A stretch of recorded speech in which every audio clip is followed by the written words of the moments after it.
প্রকাশ্য দিবালোকে অস্ত্রের মুখে এক নারী শিক্ষার্থীর গায়ে হাত দিয়েছে ছিনতাইকারীরা। এ সময় ভুক্তভোগীর শরীর থেকে সব গহনা খুলে নিয়ে যায় তারা। সিসি ক্যামেরার ফুটেজে দেখা গেছে ওই শিক্ষার্থী রাস্তা দিয়ে হেঁটে যাওয়ার সময় হঠাৎ একটি মোটরসাইকেলে আসা দুই যুবক তার পথ রোধ করে দাঁড়ায়। এরপর তারা ওই শিক্ষার্থীকে মারধর করে এবং গহনা খুলে নিয়ে যায়।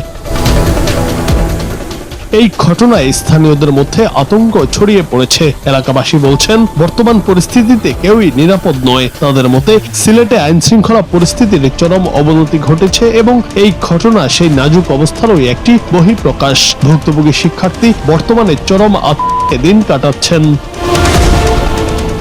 স্থানীয়রা দ্রুত জড়িতদের গ্রেফতারের দাবি জানিয়ে বলেছেন, অপরাধীরা যদি দিনের বেলায় অস্ত্র নিয়ে এমন দাপট দেখাতে পারে তবে সাধারণ মানুষের নিরাপত্তা কোথায়? প্রশাসনের এমন নীরবতায় জনমনে ক্ষোভ বাড়ছে। দ্রুত সিসিটিভি ফুটেজ দেখে ছিনতাইকারীদের শনাক্ত করে দৃষ্টান্তমূলক শাস্তির দাবি জানিয়েছেন সচেতন মহল। জুনায়েদ আহমেদ, বাংলা টিভি।